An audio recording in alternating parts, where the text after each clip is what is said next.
Praise the lord. అందరికి వందనాలు. మన ప్రాతకాల ప్రార్థన ప్రారంభించుకుందాం. పిల్లరా, ప్రార్థన చేసుకుందాం. పరిశుద్ధుడా, మహాగరుడా, మహోన్నతుడా, పూజ్యుడా యేసయ్య, మీకే స్తుతులు స్తోత్రాలు వందనాలు చేయించుకుంటున్నాం. ప్రభువా, దేవా, మీరు తండ్రి ఆయన ఉన్నతమైనటువంటి స్థలంలో నివసిస్తూ దేవా ప్రభువా నిరంతరము దేవా స్తోత్రార్హుడైనటువంటి దేవుడు ఇంటున్నందుకు మీ స్తోత్రాలు. దేవా, అటువంటి మీరు ప్రభా మిమ్మల్ని మీరు తగ్గించుకొని మా కొరకు ఆయన మరి జన్మించిన విధానం అంతటి కొరకు మీ స్తోత్రాలు వందనాలు చేయించుకుంటున్నాం. మీ ప్రేమ కొరకు స్తోత్రాలు, మీ తగ్గింపు కొరకు స్తోత్రాలు, మీ త్యాగం కొరకు మీ స్తోత్రాలు చేయించుకుంటున్నాను. ఆయన దేవా మరి తండ్రి ప్రభా ఆయన మీరు ఎంతగానో ప్రభా మా కొరకు తగ్గించుకొని భూలోకానికి దిగి వచ్చారు. దాన్ని బట్టి మీ స్తోత్రాలు చేయించుకుంటున్నాం. ఇదిగో ప్రభా మరొకసారి మీ ప్రేమను మేము గుర్తు చేసుకుంటున్నాం. దేవా, మీ కృపను మేము గుర్తు చేసుకుంటున్నాం. దేవా, మీకు వందనాలు. మేము పాడుకునే పాటను మా కొరకు దీవించమని ప్రార్థన చేస్తున్నాం. మా స్థుతుల మీద మీరు ఆశీనుడై ఉండమని ప్రార్థన చేస్తున్నాం. దేవా మరి తండ్రి నాయన మాలో దేవా మరి తండ్రి మా మధ్య మీరు జన్మించడానికి మీరు ఇష్టపడిన గొప్ప దేవా మీ స్తోత్రాలు చేయించుకుంటున్నాం. ఇదిగో ప్రభా కృతజ్ఞత హృదయంతో దేవా మీ వైపు చూస్తూ మిమ్మల్ని స్తుతిస్తున్నాం, మిమ్మల్ని గణపరుస్తున్నాం. మీకు వందనాలు. దేవా 91వ కీర్తన మరి తండ్రి నాయన చదువుకునే సమయం అంతటిని మా కొరకు దీవించండి. మీ వాక్కులు వాగ్దానములు ప్రభా మా పక్షంగా గొప్పగా మీరు నెరవేర్చమని ప్రార్థన చేస్తున్నాం. స్తోత్రాలు. మీరు ప్రియులైన వారి గృహాల్లో చేరేకి వీస్తూ ఉండగా దేవా మరి తండ్రి మీ సన్నిధి ప్రసన్నత మెండుగా మీరు అనుగ్రహించండి. అన్ని విషయాల్లో మీరే సహాయం చేయండి. మీకే స్తోత్రాలు వందనాలు చేయించుకుంటూ ముందు సమయం అంతటి మా కొరకు దీవించమని ఆశీర్వదించమని యేసయ్య నామములో స్తుతించి ప్రార్థన చేసి అడిగి వేడుకుంటున్నాం పరలోకపు తండ్రి. ఆమేన్. పాట పాడి దేవుని నామాన్ని పడదాం. కరుణాత్మ గీతాల నుంచి 145వ పాట పాడుకుందాం.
ప్రకారంగా 91వ కీర్తన చదువుకుందాం. పిల్లరా, మహోన్నతుని చాటున నివసించువాడే సర్వశక్తి నీడను విశ్రమించువాడు. మహోన్నతుని చాటున నివసించువాడే సర్వశక్తి నీడను విశ్రమించువాడు. ఆయనే నాకు ఆశ్రయము, నా కోట, నేను నమ్ముకును నా దేవుడని నేను యెహోవాను గురించి చెప్పుచున్నాను. ఆయనే నాకు ఆశ్రయము, నా కోట, నేను నమ్ముకును నా దేవుడని నేను యెహోవాను గురించి చెప్పుచున్నాను. వేటకాని ఊరిలో నుండి ఆయన నిన్ను విడిపించును, నాశనకరమైన తెగులు రాకుండా నిన్ను రక్షించును. వేటకాని ఊరిలో నుండి ఆయన నిన్ను విడిపించును, నాశనకరమైన తెగులు రాకుండా ఆయన రక్షించును. ఆయన తన రెక్కలతో నిన్ను కప్పును, ఆయన రెక్కల క్రింద నీకు ఆశ్రయం కలుగును. ఆయన సత్యము కేడమును డాలునై ఉన్నది. ఆయన తన రెక్కలతో నిన్ను కప్పును, ఆయన రెక్కల కింద నీకు ఆశ్రయం కలుగును. ఆయన సత్యము కేడమును డాలునై ఉన్నది. రాత్రి వేళ కలుగు భయమునకైనను, పగటి వేళ ఎగురు బాణమునకైనను, రాత్రి వేళ కలుగు భయమునకైనను, పగటి వేళ ఎగురు బాణమునకైనను, చీకటిలో సంచరించి తెగులునకైనను, మధ్యాహ్నం మందు పాడు చేయు రోగమునకైనను నీవు భయపడుకుందువు. చీకట్లో సంచరించి తెగులకైనను, మధ్యాహ్నం మంది పాడు చేయు రోగమునకైనను నీవు భయపడుకుందు. నీ ప్రక్కన 1000 మంది పడినను, నీ కుడి పక్కన 10,000 మంది కూడినను అపాయం నీ ఎద్దుకు రాదు. నీ ప్రక్కన 1000 మంది పడినను, నీ కుడి ప్రక్కన 10,000 మంది కూడినను అపాయం నీ ఎద్దుకు రాదు. నీవు కన్నులారా చూచుచుండగా భక్తిహీనులకు ప్రతిఫలం కలుగును. నీవు కన్నులారా చూచుచుండగా భక్తిహీనులకు ప్రతిఫలం కలుగును. యెహోవా నీవే నా ఆశ్రయము అని నీవు మహోన్నతుడైన దేవుని నీకు నివాస స్థలముగా చేసుకుని ఉన్నావు. యెహోవా నీవే నా ఆశ్రయము అని నీవు మహోన్నతుడైన దేవుని నీకు నివాస స్థలముగా చేసుకుని ఉన్నావు. నీకు అపాయం ఏమీ రాదు, ఏ తెగులును నీ గుడారము సమీపించదు. నీకు అపాయం ఏమీ రాదు, ఏ తెగులును నీ గుడారము సమీపించదు. నీ మార్గములన్నిటిలో నిన్ను కాపాడుటకు ఆయన నిన్ను గూర్చి తన దూతలకు ఆజ్ఞాపించును. నీ మార్గములన్నిటిలో నిన్ను కాపాడుటకు ఆయన నిన్ను గూర్చి తన దూతలకు ఆజ్ఞాపించును. నీ పాదములకు రాయి తగలకుండా వారు నిన్ను తమ చేతుల మీద ఎత్తి పట్టుకుందరు. నీ పాదములకు రాయి తగలకుండా వారిని తమ చేతుల మీద ఎత్తి పట్టుకుందరు. నీవు సింహములను నాగుపాములను త్రొక్కెదవు, కదం సింహములను భుజంగములను అనగ త్రొక్కెదవు. నీవు సింహములను నాగుపాములను త్రొక్కెదవు, కదం సింహములను భుజంగములను అనగద్రొక్కెదవు. అతడు నన్ను ప్రేమించుచున్నాడు గనుక నేను అతన్ని తప్పించదను, అతడు నా నామం ఎరిగిన వాడు గనుక నేను అతని కనపరచదను. అతడు నన్ను ప్రేమించుచున్నాడు గనుక నేను అతను తప్పించదను, అతడు నా నామం ఎరిగిన వాడు గనుక నేను అతను కనపరచదను. అతడు నాకు మొరపెట్టగా నేను అతనికి ఉత్తరమిచ్చదను, శ్రమలో నేను అతనికి తోడై ఉండేదను, అతను విడిపించి అతని గొప్ప చేసేదను. అతడు నాకు మొర్ర పెట్టగా నేను అతనికి ఉత్తరమిచ్చేదను, శ్రమలో నేను తోడై ఉండేదను, అతను విడిపించి అతని గొప్ప చేసేదను. దీర్ఘాయు చేత అతనిని తృప్తిపరచదను, నా రక్షణ అతనికి చూపించదను. దీర్ఘాయువు చేత అతను తృప్తిపరచదను, నా రక్షణ అతనికి చూపించదను. ఆమేన్. దేవుని వాక్యం నా ప్రియులారా, దైవజనులు ప్రదాసకులు గారు వచ్చి మనకు దేవుని వాక్యం అందిస్తారు. ఇర్మియా గ్రంథం 6వ అధ్యాయం 16వ వచనం. యెహోవా ఇలాగు సెలవిచ్చుచున్నాడు, మార్గములలో నిలిచి చూడుడి, పురాతన మార్గములను గూర్చి విచారించుడి, మేలు కలుగు మార్గమేది అని అడిగి అందులో నడుచుకొనుడి, అప్పుడు మీకు నెమ్మది కలుగును. అయితే వారు మేము అందులో నడుచుకొనమని చెప్పుచున్నారు. ప్రార్థన. ప్రేమగల ప్రభువా, ఈ ప్రాతకాలం ఈ ధ్యానమును ఇవి చేసే మీ బిడ్డలందరి కొరకు, వారి ఫ్యామిలీస్ కొరకు దీవించమని, మీ సందేశం మాకు అందించి మాతో మాట్లాడి మమ్మలను బలపరచమని యేసుక్రీస్తు ప్రభువారి నామములో ప్రార్థిస్తున్నాం తండ్రి. ఆమేన్. చివరి లైన్లో ఏమని ఉందంటే 16వ వచనంలో, అయితే వారు మేము అందులో నడుచుకొనమని చెప్పుచున్నారు. ఇక్కడ సమస్య, దేవుడు తన ప్రవక్త ద్వారా ఒక సందేశాన్ని పంపించాడు, ఇర్మియా ద్వారా ఒక సందేశాన్ని పంపించాడు. 6వ అధ్యాయం 1వ వచనం, బెన్యామీనీయులారా అని ఉన్నది. బెన్యామీను గోత్రము భాగంలో యెరూషలేములోని ఆ భూభాగాలు చాలా వస్తాయి. దేవుడు వారిని ఉద్దేశించి, తన ప్రజలను ఉద్దేశించి స్పెసిఫిక్ గా కూడా ఆయన చెప్తూ ఉన్నాడు. ఏమని? మీ పూర్వీకులు ఎలాగ నడిచారో, మీ పితరులు ఎలాగ నడిచారో జ్ఞాపకం చేసుకోండి, పురాతన మార్గాలను గూర్చి విచారించండి, నిలవబడండి, చూడండి, పురాతన మార్గాలను గూర్చి విచారించండి, అప్పుడు అందులో నడుచుకుంటే మీకు నెమ్మది కలుగుతుందని దేవుడు చెప్పాడు. అయితే ఇక్కడ ప్రజలు చెప్పినటువంటి జవాబు, అయితే వారు మేము అందులో నడుచుకొనమని చెప్పుచున్నారు. ఇది ఎంత విచారం! మనిషి దేవునికి పెడసరంగా జవాబిస్తూ ఉంటాడు, అందులో మేము నడుచుకొనము. ఎంత ధైర్యం!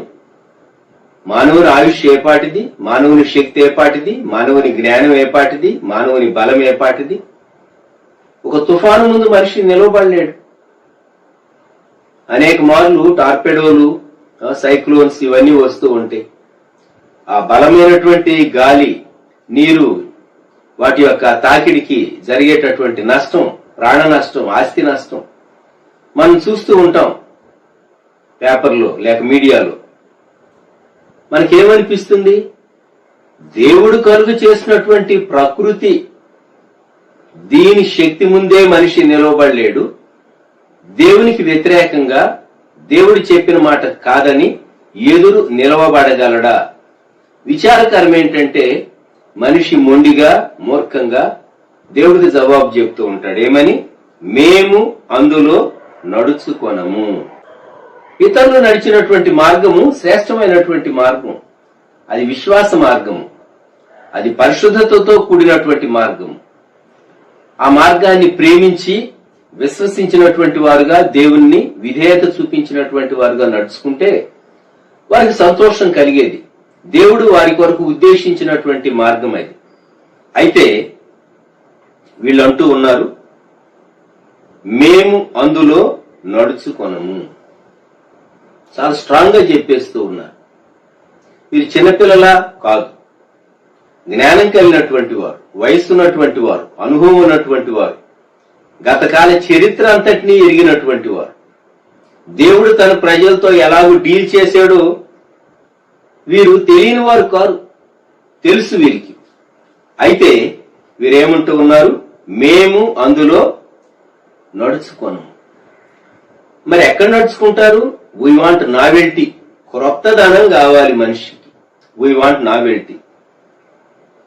సో మనము ఈ క్రొత్తదనాన్ని ఎంత గ్లోరిఫై చేస్తూ ఉన్నాడంటే మనిషి 21వ శతాబ్దంలో we want to think new, నూతనంగా ఆలోచించాలనుకుంటున్నాం. మతం అనేటటువంటి బంధకాలన్నింటినీ తెంచి పడేసేసి విచ్చలవిడిగా విశృంఖలంగా మానవుడు ఆలోచించి బరితెగించి జీవించాలని ప్రయత్నం చేస్తూ ఉన్నాడు. ఒక 100 సంవత్సరాల క్రితం ఎప్పుడైనా మనము సహజీవనాన్ని గురించి విన్నామా? సహజీవనాన్ని గురించి వినలేదు. అలాగే ఒకే జెండర్కి చెందినటువంటి 20 పురుషులు లేక 20 స్త్రీలు వివాహం చేసుకోవటం, సేమ్ జెండర్కి చెందినటువంటి వారు ఎప్పుడన్నా మనం విన్నామా? 100 ఏళ్ల క్రితం మనం అంటే మన పూర్వీకులు విన్నారా? లేదు. మనిషి ఏమనుకుంటూ ఉన్నాడు?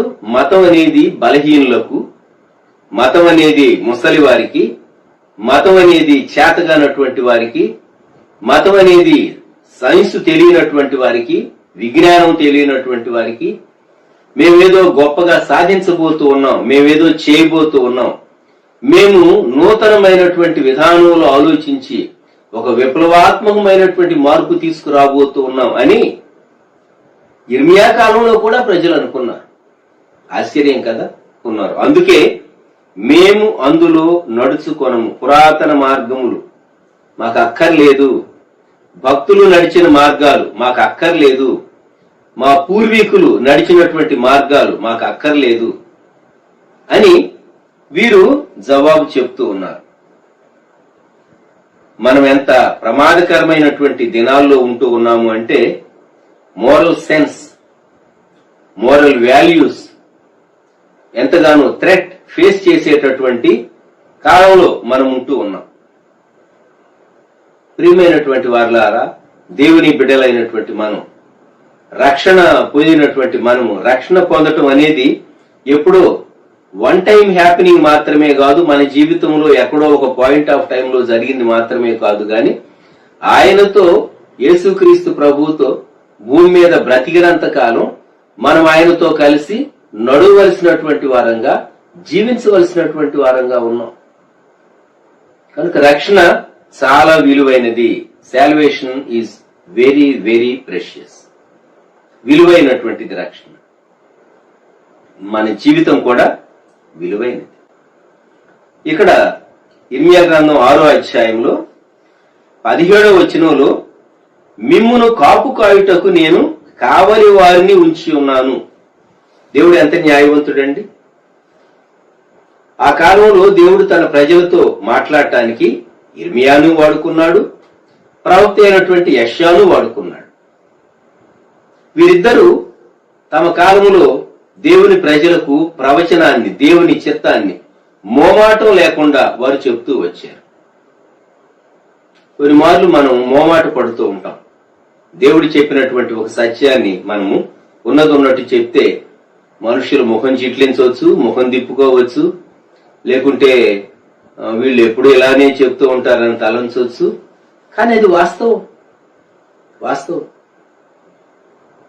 మనం ఎక్స్రే రిపోర్ట్ చూసాం, లేక బ్లడ్ రిపోర్ట్ చూసాం, లేకుంటే స్కానింగ్ రిపోర్ట్ చూసాం. ఆ యంత్రాలు మనం తిట్టుకుంటామా? ఆ మెషిన్ మనం తిట్టుకుంటామా? లేదే. మా వ్యక్తి యొక్క రక్తంలో ఏమున్నదో ఆ గుణాలే ఆ రిపోర్ట్ చూపిస్తుంది, ఆ వాల్యూసే చూపిస్తుంది. అలాగూ లోపలి అంతరింద్రియాలు ఎలాగున్నావో స్కానింగ్ ఏదైనా సరే ఎక్స్రే గాని చూపిస్తూ ఉంది. అంతేగాని ఆ మెషిన్ తప్పు అని మనం అనం కదా సహజంగా. దేవుని వాక్యం మానవుని అంతరంగం ఎలా ఉన్నదో తేటగా చెప్తూ ఉంది. మానవుడు జీవించినంత కాలం దేవుడు మానవునితో డీల్ చేస్తూనే ఉంటాడు. శాంటిఫికేషన్ లో, పరిశుద్ధతలో వ్యక్తిని, సంఘాన్ని నడిపించడంలో దేవుడు ఎప్పుడు తన పనిని, తన భాగాన్ని ఆయన చేస్తూనే ఉంటాడు. తన ప్రజలను హెచ్చరించడానికి దేవుడు కావలి వారిని ఉంచేనని చెప్పాడు. వాచ్మెన్ మీరు వాచ్మెన్ ని అనేటటువంటి భక్తుని గురించి విని ఉంటారు. ఆయన గత కాలాల్లో చైనా దేశంలో జీవించినటువంటి గొప్ప భక్తుడు. నీటో షెంగ్ అది ఆయన పేరు. ఫూచో అనేటటువంటి పట్టణానికి చెందినటువంటి వాడు. ఆయన నాకు ఆ పేరు కాదు, నేను వాచ్మన్ అని పెట్టుకుంటాను అని వాచ్మన్ ని అని పెట్టుకున్నాడు. ఎందుకంటే తన పేరులో మొదట నీ అని వస్తుంది, అందుకని వాచ్మన్ ని అని పెట్టుకున్నాడు. నేను దేవుని ప్రజలకు కావలివాడను, నేను దేవుని ప్రజలకు హెచ్చరిక చేసేటటువంటి కాపలాదారును అనేటటువంటి పేరు ఆయన పెట్టుకున్నాడు, వాచ్మన్. ఇక్కడ ఇర్మియా గ్రంథంలో దేవుడు చెప్పేటటువంటి మాట 17వ వచనం, 6:17, మిమ్మును కాపు కాయుటకు నేను కావలి వారిని ఉంచి ఉన్నాను, ఆలకించుడి, వారు చేయి బూరధ్వని వినబడుచున్నది. కావలి వారు ఏం చేస్తారంటే శత్రువు వస్తూ ఉన్నాడు అని చూచి వారు హాన్ ఎత్తి, కొమ్ము బోర ఎత్తి వారు ఊతారు. అప్పుడు వెంటనే ప్రజలు అలర్ట్ అయిపోతారు. శత్రువుని ఎదుర్కోవటానికి, ఆ పరిస్థితిని ఎలాగైనా సరే వారు ఆ పరిస్థితిలో నిలువబడి పోరాటానికి వారు సిద్ధపడతారు. కావలి వాడు హెచ్చరిక చేయాలి. బూరధ్వని వినబడుతున్నది. ప్రియమైన వారులారా, పాత నిబంధన కాలంలో వారు బూరధ్వని విన్నప్పుడు యుద్ధానికి సిద్ధపడేటటువంటి వారు. మన కాలంలో రాకడ బూరధ్వని కొరకు మనం కనిపెడుతూ ఉన్నాం.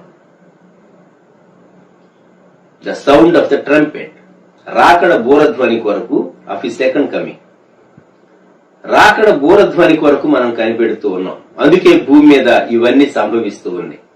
ఈ ఉత్పాతాలు, తెగుళ్లు ఇవన్నీ సంభవిస్తూ ఉన్నాయి. లోకము అంతమునకు సమీపించే కొలది ప్రపంచమంతా చాలా ఒక చిన్న కుగ్రామంలాగా, ఇంత విశాలమైనటువంటి ప్రపంచం, ఇన్ని దేశాలు ఉన్నటువంటి ప్రపంచం, కమ్యూనికేషను అలాగూ టెక్నాలజీ అంతా పెరగటం ద్వారా చాలా ఈజీగా రీచ్ అయ్యేటట్లుగా, చాలా ఫాస్ట్ గా మనం ఒక ప్రపంచ నియంత చేత ప్రపంచం పరిపాలించబడేటటువంటి దాని కొరకు ప్రపంచం అంతా సిద్ధపరచబడుతూ ఉన్నది.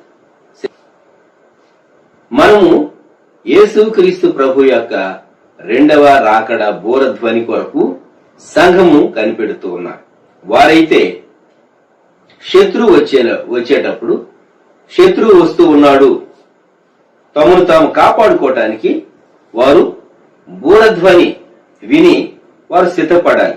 ఇక్కడ ప్రవక్త చెప్పినటువంటి మాట, దేవుడు వారికి చెప్పిన మాట, ఆలకించుడి, వారు అనగా కావలి వారు చేయు బూరధ్వని వినబడుచున్నది. 18వ వచనం, అయితే మేము వినమని వారు అనుచున్నారు. ఇది ఎంత విచారకరమండి. ఇదిగో అపాయం వస్తుంది అని చెప్పి ప్రవక్తలు చెప్తూ ఉంటే వీళ్ళకి ఏం పని లేదు, వీళ్ళు ఎప్పుడు ఇదే చెప్తారు, ఇది వీరి ఉద్యోగం, కాబట్టి మనం దాని గురించి పట్టించుకొని అక్కర్లేదు అని మనుషులు అనుకుంటారే. అలాగూ ఆ కాలంలో, ఇర్మియా కాలంలో ప్రజలు అన్నారు, మేము బూరధ్వని వినము. అంత మునుపు ఏమన్నారు, మేము అందులో నడుచుకొనము. మానవుని పాపముతో నిండిన భయంకరమైనటువంటి మనసు ఎంత కఠినంగా ఉంటుందో చూడండి. దేవుని పేరు పెట్టబడినటువంటి దేవుని ప్రజలు దేవునికి లోకములో ఉన్న వారితోనూ సమస్య ఉన్నది, తన పేరు పెట్టబడిన తన ప్రజలతోనూ సమస్య ఉన్నది.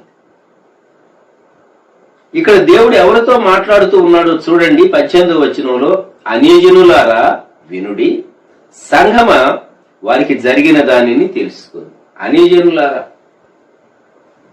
చూడండి, మా పిల్లలు ఎలా చేస్తున్నారు అని కొన్ని మార్లు మనము వాళ్ళు మెచ్చుకోవటానికి గాని లేకుంటే వాళ్ళ మీద కంప్లైంట్ గాని ఇతరులతో చెప్పినట్టుగా ఇక్కడ దేవుడు అంటూ ఉన్నాడు, అన్యజనులారా వినుడి. యూదులు తిరస్కరిస్తూ ఉన్నారు కాబట్టి అన్యజనులకు దేవుడు ఒక సందేశం, ఒక హెచ్చరిక పంపించబోతూ ఉన్నాడు. వినండి, వినండి, నా ప్రజలకు ఏం జరగబోతుందో వినండి, మీరు కూడా గ్రహింపు కలిగి ఉండండి, జాగ్రత్త పడండి అని దేవుడు మాట్లాడుతూ ఉన్నాడు. 19వ వచనం, భూలోకమా వినుము, ఈ జనులు నా మాటలు వినకున్నారు. కనుక వీరు సాక్షులు, అన్యులు సాక్షులు, చుట్టుపక్కల ఉన్నటువంటి దేశాల వారు సాక్షులు. దేవుడు ఈ ప్రజలకు కీడును గూర్చి ముందే హెచ్చరిక చేశాడు గాని వారు వినలేదు. అందుకు దేవుడు ఫలితం 19వ వచనంలోనే, నా ధర్మశాస్త్రమును విసర్జించుచున్నారు గనుక తమ ఆలోచనలకు ఫలితమైన కీడు నేను వారి మీదికి రప్పించుచున్నాను. కీడు వస్తూ ఉన్నది. ఎవరిని బట్టి? దేవుని బట్టా? కాదు కాదు, వీరిని బట్టే. వీరిని బట్టి ఎలాగొస్తూ ఉంది? వీరి ఆలోచన విధానాన్ని బట్టి, వీరి ఆలోచన ఫలమే వారి మీదికి కీడు రూపంలో వస్తూ ఉన్నది. అంటే చేజేతులారా చేసుకున్నారంటారు చూడండి, అలాగూ పూరధ్వని వినబడుతూ ఉన్నప్పటికీ తమను తాము కాపాడుకోకుండా నిర్లక్ష్యంగా ఉంటే బాధ్యులెవరు? బూరధ్వని విని కూడా నిర్లక్ష్యం వహించినటువంటి వారిదే అవుతుంది. హెచ్చరిక చేయకపోతే, అపాయము వస్తూ ఉన్నదని చెప్పకపోతే తప్పు అవుతుంది. కానీ ఇక్కడ పరిస్థితి, తమ ఆలోచనలకు ఫలితమైన కీడు నేను వారి మీదకి రప్పించుతూ ఉన్నాను దేవుడు చెప్తూ ఉన్నాడు. ఇంకా కొంతమంది అంటారట, దేవా నువ్వు చెప్పిన మాట మేము వినం గాని నీకు చూడు మేము ఎటువంటి అర్పణలు తీసుకొస్తాము. 20వ వచనం, షేబ నుండి వచ్చు సాంబ్రాణి నాకేలా. ఈ షేబ ఎక్కడున్నది? ఆఫ్రికా ఖండంలో ఉంది, చాలా దూరంలో ఉన్నది. ఆ సాంబ్రాణి ఇన్సెన్స్ చాలా మంచి ఇన్సెన్స్. చూడు దేవా, నేను నీకు ఎంత మంచి అర్పణ తీసుకుని వచ్చాను, ఎంత మంచి సుగంధ ద్రవ్యాన్ని తీసుకుని వచ్చాను. అలాగే దూరదేశం నుండి వచ్చి మధురమైన చెరుకు నాకేలా. నైలు నది తీరాలలో బాగా చెరుకు విస్తారంగా పెరిగేది. ఐగుప్తు నుండో ఎక్కడి నుండో వచ్చేటటువంటి చెరుకు గడలు అయి ఉంటాయి. అవి కూడా అర్పణగా తీసుకుని వచ్చారు. మీ దహన బలులు నాకు ఇష్టమైనవి కావు, మీ బలుల యందు నాకు సంతోషం లేదు. మేము దేవునికి అంత ఇచ్చాము, మేము దేవునికి ఎంత ఇచ్చాము, మేము దేవుని కొరకు అని మనిషి అతిశయించడానికి ప్రయత్నం చేస్తూ ఉంటాడు. హృదయాన్ని మాత్రం ఇవ్వకుండా దేవుడు సంతోషిస్తాడా? దేవుని ఆజ్ఞను తృణీకరించి దేవుని దగ్గరకు అర్పణను తీసుకుని వస్తే దేవుడు అటువంటి అర్పణలను అంగీకరిస్తాడా? 21వ వచనం, కావున యెహోవా ఇలాగు సెలవిచ్చుచున్నాడు, ఈ జనుల మార్గమున నేను అడ్డురాళ్లు వేయుదును, తండ్రులేమి కుమారులేమి అందరూ అవి తగిలి కూలుదురు, ఇరుగు పొరుగు వారిను నశించెదరు. యెహోవా ఇలాగు సెలవిచ్చుచున్నాడు, ఉత్తర దేశము నుండి ఒక జనము వచ్చుచున్నది, భూ దిగంతములలో నుండి మహాజనము లేచి వచ్చుచున్నది. దేవుడు చాలా స్పష్టంగా చెప్పాడు, కీడు ఉత్తర దిక్కు నుండి వస్తూ ఉన్నది. 6వ అధ్యాయం మొట్టమొదటి వచనం చూడండి, బెన్యామీనీయులారా యెరూషలేములో నుండి పారిపోవుడి, తెకోవలో బూరధ్వని చేయడి, బేత్ హక్కెరెము మీద ఆనవాలుకై ధ్వజము నిలువబెట్టుడి. కీడు ఉత్తర దిక్కు నుండి వచ్చుచున్నది, గొప్ప దండు వచ్చుచున్నది. ఎందువలన ఇటువంటి కీడు వస్తూ ఉన్నది అంటే దీనికి కారణం 7వ అధ్యాయంలో చూస్తే 17వ వచనం, యూదా పట్టణములలోను యెరూషలేము వీధులలోను వారు చేయుచున్న క్రియలను నీవు చూచుచున్నావు. ప్రవక్తతో చెప్తున్నాడు దేవుడు కదా. నాకు కోపము పుట్టించున్నట్లు ఆకాశరాణి దేవతకు పిండి వంటలు చేయవలనని, అన్య దేవతలకు పానార్పణములు పోయవలననియు పిల్లలు కట్టెలు ఏరుచున్నారు, తండ్రులు అగ్ని రాజబెట్టుచున్నారు, స్త్రీలు పిండి పిసుకుచున్నారు. నాకే కోపము పుట్టించినంతగా వారు దాన్ని చేయుచున్నారా?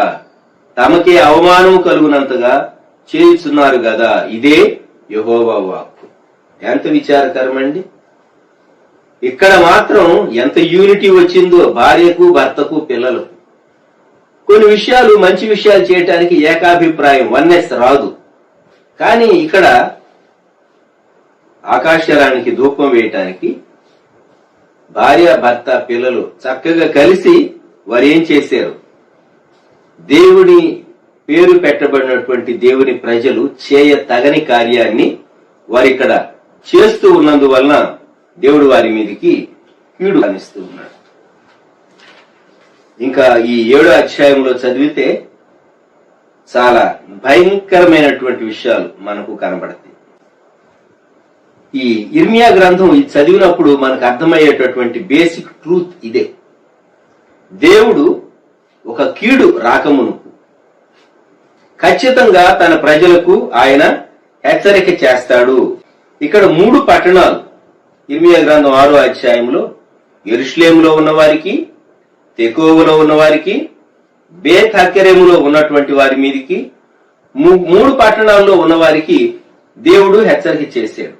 యెరూషలేము యూదాకు అది రాజధాని నగరంగా ఉంది కనుక యెరూషలేములో ఉండి బెన్యామీనులారా మీరు పారిపోవుడి అని చెప్పాడు. తెకోవ అంటే వారు బూర ఊదేటటువంటి స్థలం, ట్రంపెట్ సౌండ్. తెకోవలో బూరధ్వని చేయుడి. బేత్ హకెరెం ఇది ఒక పట్టణం. బేత్ హకెరెం మీద ఆనవాలుకై ధ్వజము నిలువబెట్టుడి. బేత్ హకెరీం అంటే హౌస్ ఆఫ్ విన్యార్డ్, ద్రాక్షల గృహం అని చెప్పాలి.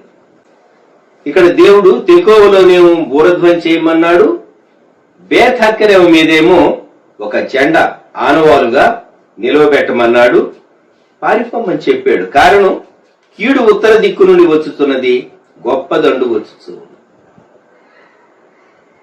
దేవుడు తన ప్రజలకు ఏ కాలంలో సహా ఆయన చాలా ఖచ్చితంగా సంభవించబోయేటటువంటి దాన్ని ఆయన చెప్పేటటువంటి దేవుడు. 103వ కీర్తనలో దావీదు భక్తుడు చెప్పాడు, ఆయన నిత్యము కోపించడు. ఆయన నిత్యం కోపించేవాడైతే మనం ఏమైపోతాం? మన పరిస్థితి ఏమవుతుంది? అందుకే ఇర్మియా గ్రంథంలో దేవుడు చాలా చాలా అన్యులను సాక్షులుగా పెట్టాడు. భూలోకమా, సంఘమా, అన్యజనులారా వినండి. 6వ అధ్యాయం 18, 19 వచనాలు. నేను ఆ ప్రజలకు చెప్తూ ఉన్నాను, కీడు రాబోతున్నది. ఈ ఉదయకాలం మనం ప్రభు వైపు చూద్దాం. అంతేకాదు, మనం చేయవలసినటువంటి 4 పనులు నేను మీకు జ్ఞాపకం చేయాలని ఉద్దేశిస్తున్నాను. మొదట, వ్యక్తిగతంగా మన పాపాలు మనం ఒప్పుకోవాలి.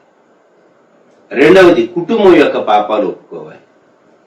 మూడవది, మన దేశం యొక్క పాపాలు ఒప్పుకోవాలి. నాలుగవది, మన తరము వారు ఏ దేశంలో ఉన్నా సరే, ప్రపంచంలో ఉన్నవారు, ఈ జనరేషన్ యొక్క పాపాలు మనం దేవుని సన్నిధిలో ఒప్పుకోవాలి.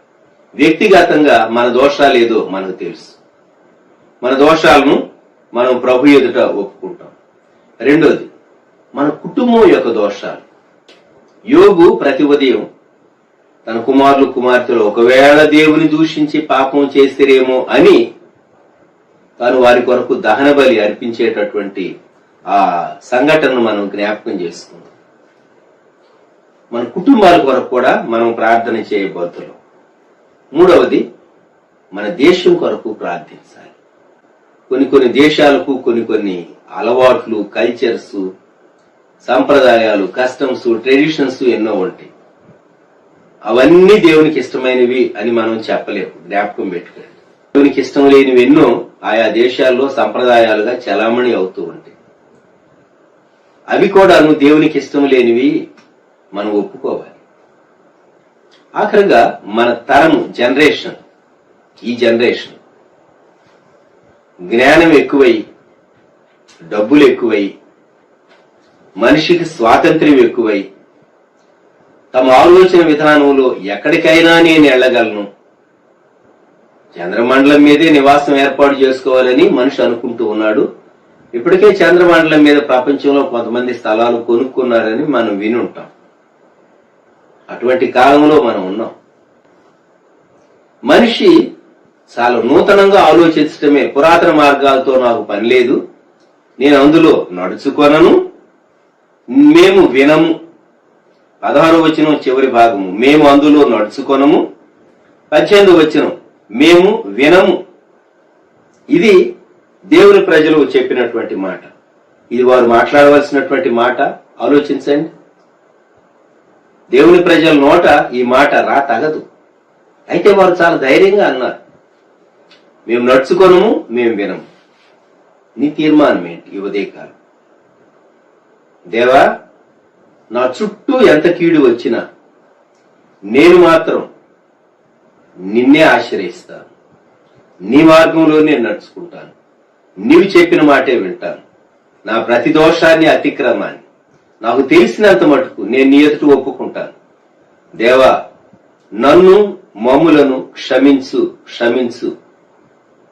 అని మనం దేవుణ్ణి అడుగవలసినటువంటి వారంగా ఉన్నాం.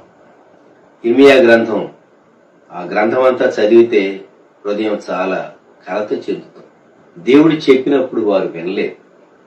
ఎంత భయంకరమైనటువంటి కీడు సంభవించింది. దేవుడు అన్నాడు 7వ అధ్యాయం 3వ వచనం, సైన్యములకు అధిపతియు ఇశ్రాయేలు యొక్క దేవుడునగు యెహోవా ఇలాగు సెలవిచ్చుచున్నాడు, నేను ఈ స్థలమున మిమ్మును నివసింపచేయనట్లు మీ మార్గములను, మీ క్రియలను దిద్దుకొనుడి అని చెప్పాడు. వాడు దిద్దుకోలేదు.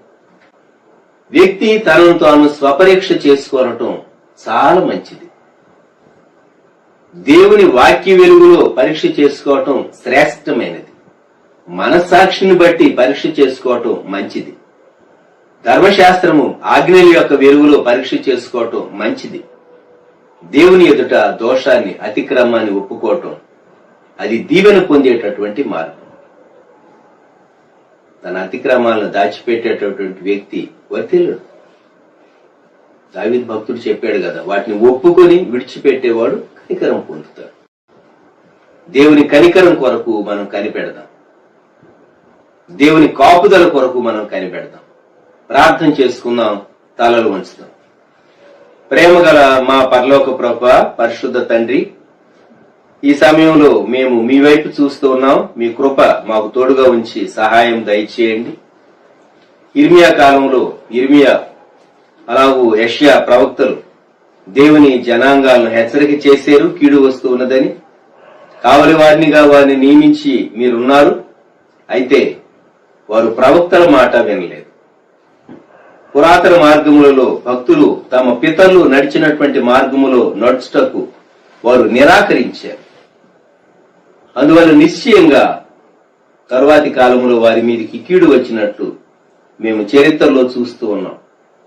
ఈ ప్రభ, మా దినాల్లో మానవుని జ్ఞానం ఎంతో వికసించిన ఈ దినాల్లో మానవుని పాపం కూడా భయంకరంగా మానవుని దేవుని నుండి దూరం చేసి ప్రక్కదారిలోనికి నడిపించి, సొంత మార్గంలోనికి నడిపించి, కీడు కలిగించేటటువంటి మార్గంలోనికి పరిగెత్తించి ఎంతో నష్టం చేస్తూ ఉన్నది. దేవా, కనికరించుము, క్షమించు. పురాతన మార్గములు, మేలు కలిగేటటువంటి మార్గములు నిలిచి విచారించి తెలుసుకొని అందులో నడుచుకున్నప్పుడు వారికి క్షేమం కలుగుతుందని మీరు ఇర్మియా కాలంలో ఎలాగ సెలవిచ్చారో ఈ కాలంలో కూడా అలాగ మీరు సెలవిస్తూ ఉన్నారు. దేవా, మమ్ములను, మా కుటుంబాలను, మా సంఘాలను మేము కాపాడుకోవటానికి మాకు సహాయం దయచేయండి. మానవ హద్దుబాటులో విత్తబడినటువంటి ఈ దైవ ధ్యానాన్ని ఆశీర్వదించమని, దీవించమని ప్రార్థిస్తున్నాం. వ్యూ చేసేటటువంటి మీ బిడ్డలందరినీ మీరు బలపరిచి మీ కాపుదల క్షేమం వారికి అనుగ్రహించి తోడయుండి నడిపించమని క్రీస్తు ప్రభు నామంలో వేడుచున్నాము తండ్రి, ఆమేన్. మన ప్రభు అయిన యేసు క్రీస్తు వారి కృప, దేవుని ప్రేమ, పరిశుద్ధాత్ముని అన్యోన్య సహవాసం సదాకాలం సంగమునకు తోడై ఉండును గాక. ఆమేన్.